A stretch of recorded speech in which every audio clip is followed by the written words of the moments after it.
So, I got in some jobs this evening. It's a Thursday, and that means tomorrow is Friday, which means that I need to make a video for my YouTube channel. Thankfully, I have a really good friend that lives literally 5 minutes away from me, and he runs an eBay business where he fixes game consoles and does everything micro-soldering. It's really funny because I live in a very, very small town, and it's hilarious because he literally lives 5 minutes away. And it's like, how are there two people that micro-solder in the same town of like maybe 10 to 20,000 people? It's very crazy because you just don't see a whole lot of people that do micro-soldering. Well, anyways, he gave me a stack of work. They are all Xbox One X, and they all came in for retimer ICs. But you can only guess, if you're a technician, that when something comes in for something, when a device comes in for a specific job, it usually doesn't need that job, it usually needs something else. But in the rare cases, it actually needs what it came in for. Now, I hate to be hyper skeptical about why when something comes in for a specific job and ends up being something else, is usually with this particular console, I mean in specific Xbox in general, you'll have Xboxes that come in that usually need hard drives because an Xbox, when it shows on, when you plug it in and you turn it on and it just has a black screen, usually it's several different reasons. You could have a bad HDMI port. If the HDMI port looks fine, it's probably not that. It could be the ESD filters, but it's probably not that either. It could be the HDMI booster IC, but it's not usually. It can be in some cases, but in my experience, it's never usually that. Depending on the Xbox model, it could be the redriver or retimer IC, depending if you have Xbox One S or Xbox One X. But like, it's either that chip that goes out or it's the hard drive that goes out. On the Xbox One X, it's usually the redriver IC, the TDP158, that fails. On the Xbox One S, you usually don't see those chips fail. It's a completely different chip, but it's a retimer IC. You do see them fail sometimes. Like, don't get me wrong, you do, but in my experience, it's a lot more rare to see them fail than on the Xbox One X. So I'm making this video because I want to show how I will diagnose. At least I'm going to do one of these consoles. I've got 5 of them I got to do. But I'm going to diagnose one of them, and I'll show you how I do it on camera. And I'm going to see if it's either the hard drive or the chip that's bad. And you guys can tag along and watch me do it. So here's our very first one of the evening. It's an Xbox One X. So my first initial guess is check the HDMI port because it's not displaying video. That's what it came in for. Well, the HDMI port on this one looks identical to the TV in, which I don't know if I can zoom in. So they look identical. They don't, like, this one doesn't look pushed in at all. And there's no chips on the actual connector. So my guess is it actually is fine. So I'm going to open it up and see if the hard drive is bad. That's going to be step number 1. Now real quick, what I'm going to do is I'm going to undo these 4 it's a Torx 10. It's a T10 bit. I'm going to undo all 4 of them so I can remove the hard drive. Then I'm going to disconnect the little connector that connects to the board, and I'm going to put this in my computer to see if my computer reads it, and check the information on it, and make sure that the hard drive is good. And if you've ever seen one of these guys, oh, you already know. I literally got, no, I'm not even kidding, really, right here on my desk, literally stacks. Now this is not one. That's not one. But look, I got, yeah, all bad. It's just sitting here. Yeah. So I'm going to plug this into the computer and see what it does. So over on my computer, I'm just going to go over to my hard drive test program. It's just Crystal Disk Info. You can actually download that. It's free software. I'm going to run the 32-bit version. Wait for that to load up here. And sometimes if it takes a while for it to load, it usually is an indication that the hard drive's bad. But in our case, that's a 2 terabyte drive. Here we are. This is that 1 terabyte drive, and it is coming back good, and seems like it is working just fine. So the hard drive is probably fine, and it ends up needing the TDP158. This is one of the rare cases, I guess rare, but it's not actually rare. I say rare case, but it's not. But yeah, so we'll go ahead and replace this chip, and hopefully we'll have video working on our Xbox One X again. Alright, so let's take it under the microscope and take a look. Alright, so this is the chip we're going to be replacing, is the TDP158. You can see because it's in line with the HDMI out port. So this is the HDMI port that you connect to your TV. It has the data lines that go up and go right on over to this chip.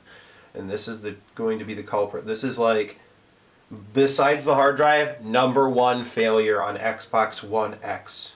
So, the way I changed the chip, I've already made a video on this before, but I want to make a second one on me diagnosing and fixing. So I'm going to put flux around this chip. The flux I'm using is a Amtech 559 version 2. I think it's a very good flux, but the Amtech 213 I think is also a very good flux as well. I'm going to go ahead and fire up the fume extractor, put it nearby the board, try and get rid of those fumes as much as possible. I'm going to grab our hot air station. I'm going to set it to the max air, the max heat, and no nozzle because I'm not going to use a nozzle today. Alright, we're going to put it directly on this chip. Now what we're looking for is we're looking for the chip's solder to start to liquefy. So I'm basically going to put the hot air basically just right about over the chip and try to liquefy the solder. I want to do this in real time so you guys can see exactly what's going on and watch it happen in real time.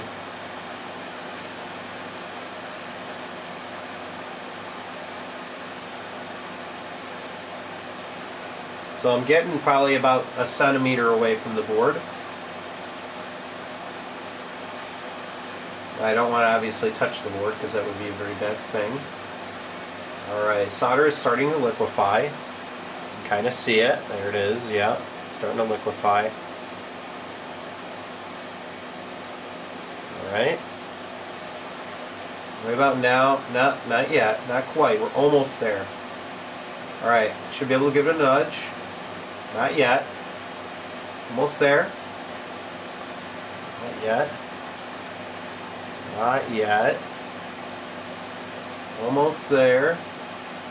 Just kind of nudge it, keep nudging it, just very gently, just gentle nudges. We're almost there. What we're waiting for, there's a very big center ground. Yeah, so you can just touch that little capacitor there. Almost there. Almost. Alright. Just about. Oh, there it is. Kind of flow it around here. And so you can just pull it right up and out. Boom. There it is, and there's our chip. Alright. I'm going to take the hot air away for a minute. Now I'm going to grab my soldering iron, and I'm going to use a conical angled tip. So it's got a very fine tip, and it's angled. I'm going to put some flux down on the board here. Okay. I'm going to take some leaded solder. We're going to run it around these pads here. I'm just going to get them to flow with some leaded solder.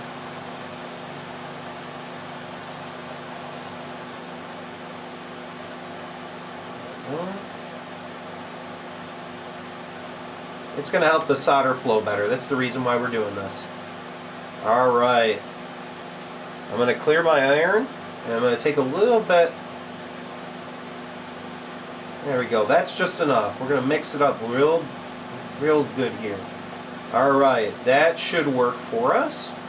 Now our chips should settle perfectly right there in the middle. Now, I'm going to grab our new chip.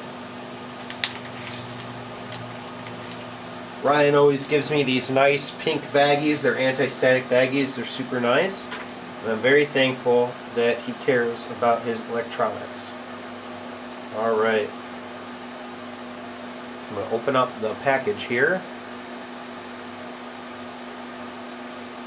Alright. Okay. Now, put the thing back in view. Now I have the chip sitting off to the side here. I'm not going to prep the chip, like I'm not going to solder to the bottom of this chip. What I'm going to do is, I will put the chip back on while this part of the board is hot. So what I will do is, I'll turn on the hot air station. I'm going to put just a tad bit more flux down. And I'm going to let the hot air do most of the work for us. So what I'm looking for is I am heating up this area of the board to where the solder will all liquefy here. And once that happens, I can stick the chip on. And then I'll push my tweezers on the chip and reflow it into position. Now, you can see the solder is starting to liquefy here from the heat. Alright, very nice. Put the chip on. Alright. Align the chip into position.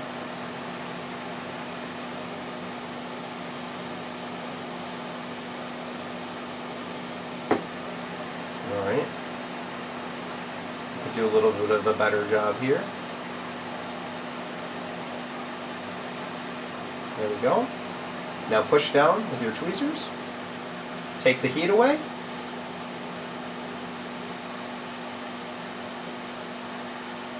And we should be good.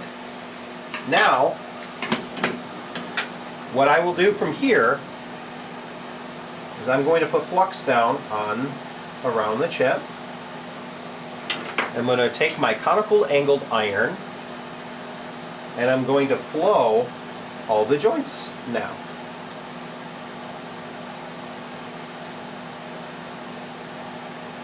Alright, perfect. The best way to do this is while the chip is still hot. And the reason is because these joints are going to want to flow a lot better.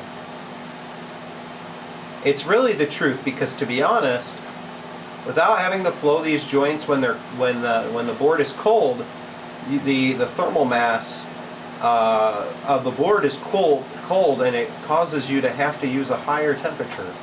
So now our chip is flowed into place nicely, and our solder joints look real nice. So what I'm going to do now is I'm going to put some alcohol around the chip. Alright. And grab a fancy Q-tip here and clean around the chip. This is a very, very easy job once you get the hang of it. Very, very simple, not hard at all. And I wouldn't say necessarily this would be a beginner job, but it's not super difficult either. If you have the right tools, you could definitely do it with practice. I would say with no problem you could easily do this job. So we clean up and try to get a better view of my joints here. Yeah, they don't look bad. They look really nice and fresh. They look great. Okay, cool. So now our chip is changed, and we will go ahead, power on the board, and see if it works. Alright, so I got the Xbox back together and the fan kicked on. I haven't even turned it on yet, but the fan kicks on sometimes when you plug the power in. But what I wanted to show real quick is we got the Xbox together enough for it to be able to test. Game Console 101 is don't put it all the way back together until you've tested it apart, because then you'll have to go through and unscrew things, and it's such a pain. So let's turn this on and see if we have video. This would be super cool if this works. So I'm going to push the power button, and I'm going to turn the camera over to our screen here. Let's see, do we have video? Looks like it connected, which is pretty normal for the Xbox One X. Do we have video? Do we have video? Yes, no, maybe so. So far, nothing. Something. Black screen. Yes! It's working! It's working! Yes! Alright. Cool. Alright. So we got the Xbox working, and it was all this tiny little chip. That little guy right there. So that will be it for this video because I have 4 more of these that I still have to do. Guys, if you like this video, please leave a thumbs up down below and hit that subscribe button. It shows me that you guys support me, and I thank you so much. Please, guys, thank you. Ephesians 6:2, honor thy father and mother, which is the first commandment with promise. So, the Bible has a lot to say about honoring your parents, that you may live long, and a whole lot of other stuff. But I want to honor my dad with this video. I love you, Dad. Thank you so much for your input. And my dad also, he is an electronic technician himself. So I could not have even come close to making this video without him anyway. So thank you, Dad. I appreciate you guys for watching, and I'll see you guys in the next video. See ya.